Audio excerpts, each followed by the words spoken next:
Most of us have two lives, the life we live and the unlived life within us. Between the two stands resistance. Resistance is the dark force that stands in the way of you doing your most important work. It takes on an infinite amount of forms: procrastination, self-medication, self-doubt, victimhood, criticism, fear, and so on.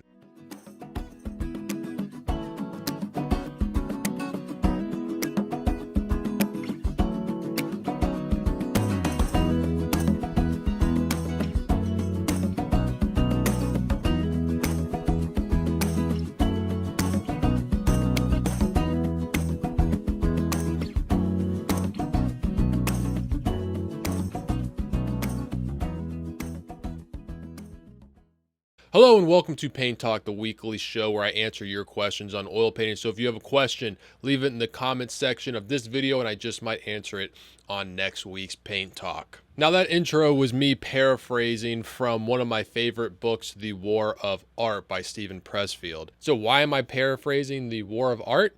That is because it is directly linked into my first question. And that question comes from Reme Joy Penaflor. I'm probably saying that wrong. I am sorry. I feel I am in a slump. I have been practicing painting every week, but I've come to the point where I suddenly stopped and felt so uninspired. I have my paint materials and whatnot ready, but nothing seems to come out of me.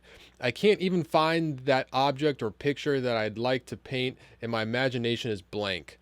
I don't know if staying in the same place is a factor for the lack of inspiration, and movement is limited due to the pandemic. Did you also come to such a point?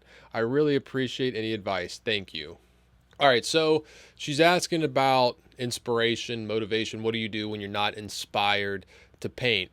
I never am inspired to paint. I don't believe really in being inspired to paint. I believe inspiration can come, but if you want to get better, you're going to have to sit down and paint when you don't want to, when you're uninspired, when you don't know what to paint. You need to do that in order to get better. And this is pretty much the main point of The War of Art by Steven Pressfield, is talking about the difference between an amateur and a professional. Now, he uses writing for a lot of the examples, but what he talks about can be applied to any kind of art form.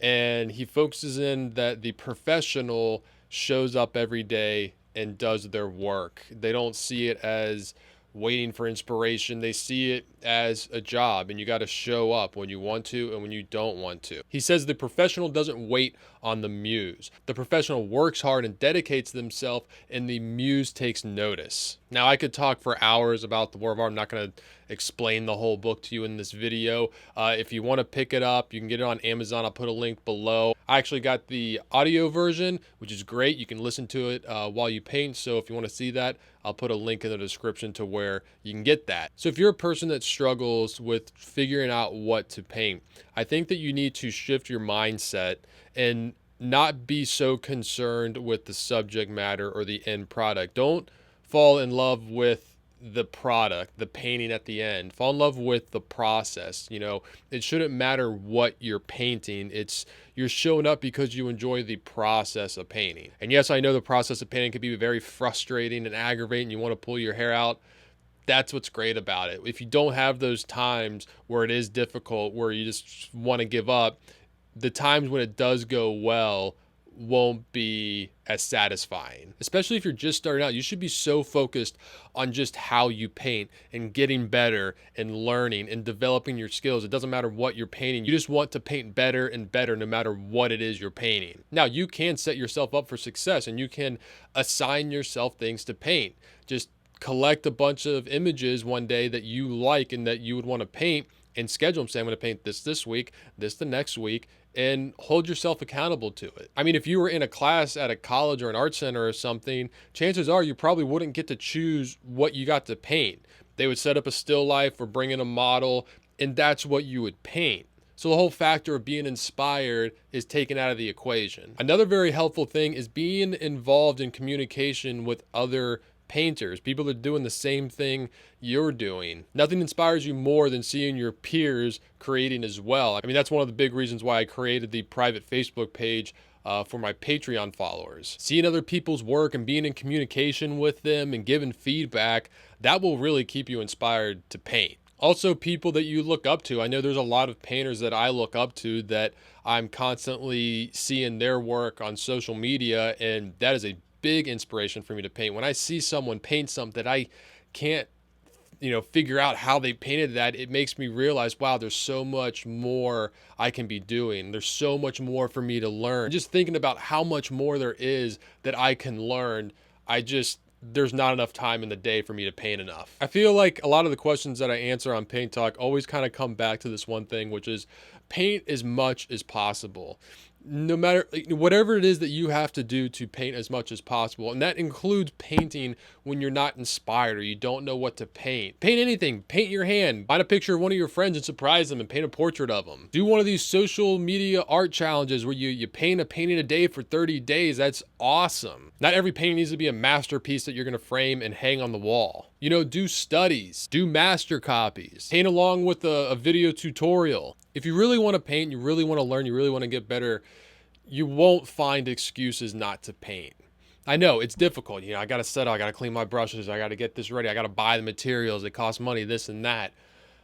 I know that's resistance. There's a lot of resistance to painting, but I know, and I know that once you start painting, you're going to be enjoying it. And when you're done, you're going to be like, wow, I'm so glad I did that. It's like going to the gym. Nobody wants to go to the gym, but once you're there and you're getting a good workout, you feel good and you leave, you're like, wow, I'm so glad that I did that. And trust me, as you get better and better with painting, you're going to want to paint more and more and more. I mean, I can only speak for myself, and I just know that I've always found a way to paint. Like painting, drawing, it's just been like breathing for me. And even in times when I didn't consider it a main focus of my life, I managed to always just find a way to do it. No matter if I had a studio, if I didn't have a studio, if I had money, if I didn't have money, whether I was really busy or not, like I always found a way to be working on something. It might not have been every day, but I always had that need and desire to keep doing it. So don't let resistance stop you from painting. All right, on to our next question. Comes from a Marin. It says, how do you clean a glass pallet? Is it difficult? I use a paper pallet and just throw away the paper when it's full, but I can't really pick up all the paint from the paper with my palette knife.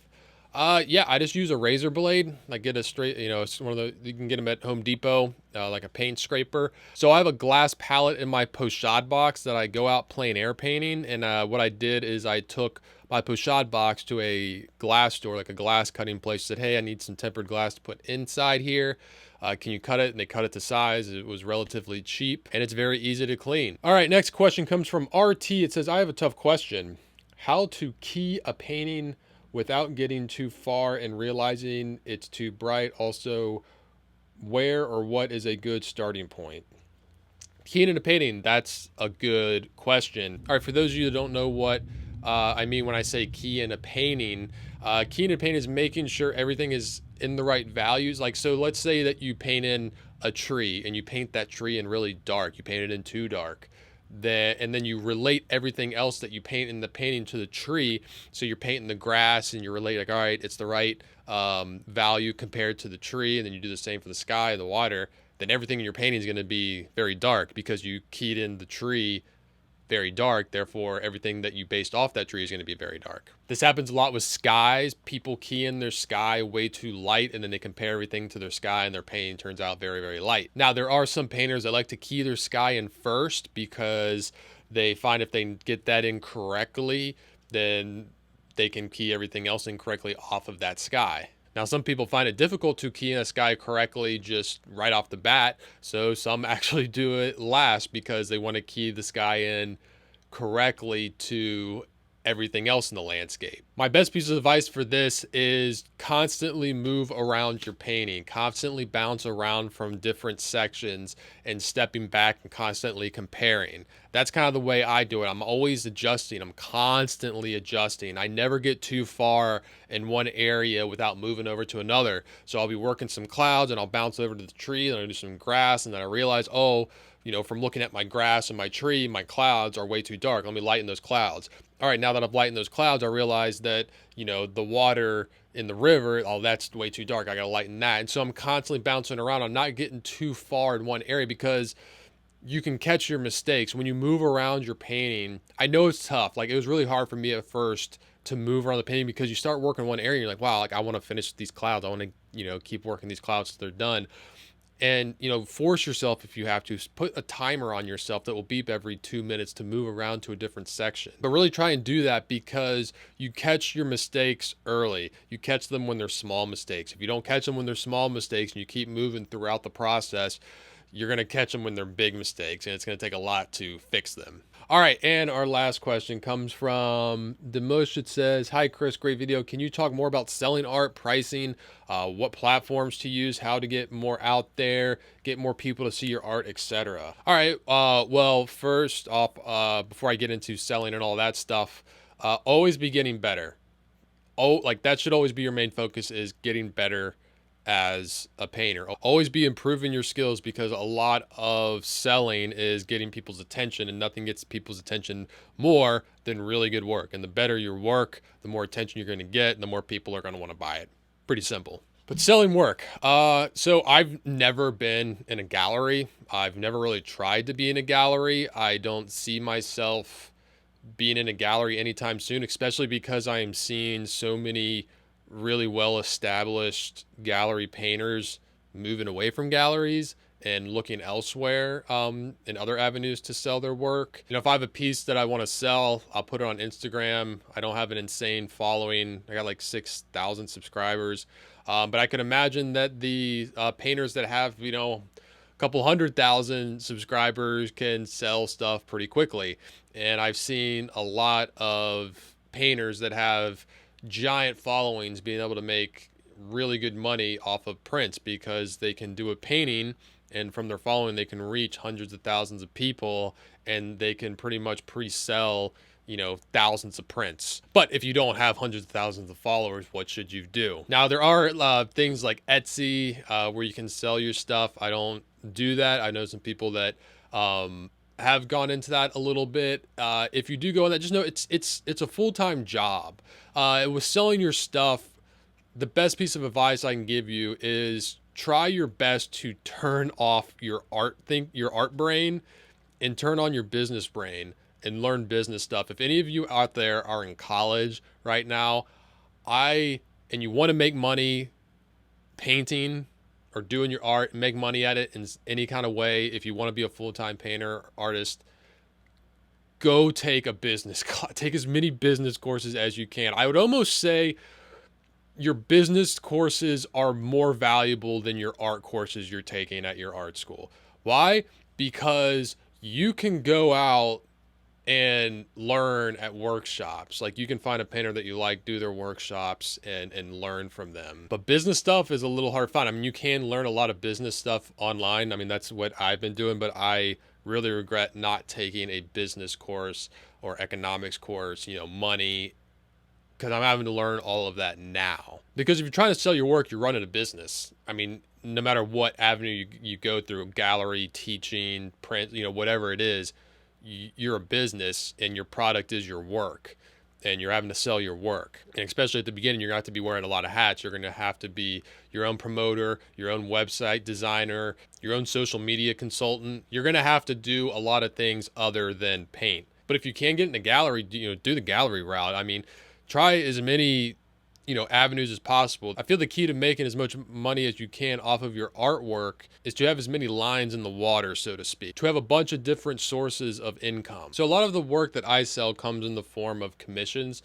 I get a lot of commissions online. I think you'll be pretty surprised at how many people will commission you to do stuff, once your social media following gets larger and larger. Now, if you don't have a huge social media following, there are ways for you to get commissions, and that's through your family and friends. I know a lot of you probably have done that already, but don't take that lightly. I can't tell you how many, well-paying commissions I have gotten because I did something for a family or friend, and they showed somebody and they showed somebody, and so on. And over time it grows. And I forget where I saw it. I was watching some tutorials on like freelance work, and they stress the importance of repeat customers. And I've found from my experience, most of my clients are repeat clients. So when you get a commission, do the best job you can.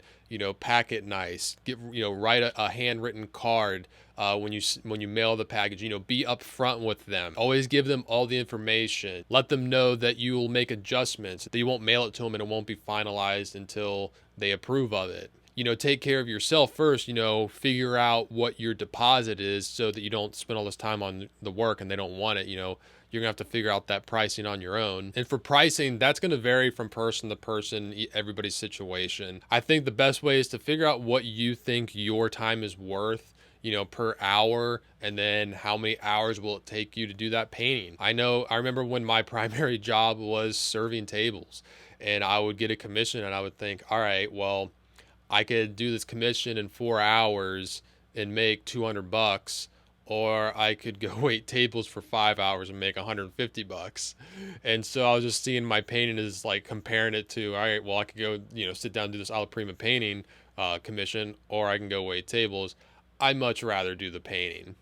And a lot of people are like, oh, that's too cheap. That's too cheap. And it's just like, yeah, that is cheap. But I feel that those people underestimate or don't take into account all the positive factors with pricing your stuff low. When you price your stuff low, you're going to be able to get a lot more commission. So in like that year or so when I was doing portrait commissions for really cheap, like $100, $150, I was doing so many that I got so much practice, one, painting portraits, and my portraiture got a lot better, but I also got a lot of practice in dealing with clients, packaging, mailing, all the things that are involved with doing commission paintings. Like I realized like what I need from them, like photo wise and information wise, to do a good painting. And that's valuable information. Like my experiences with clients now is much better because I had all of that practice. So take that into account when you're figuring out what you want to charge for a commission. All right, that's it for this week's Paint Talk. Again, if you have questions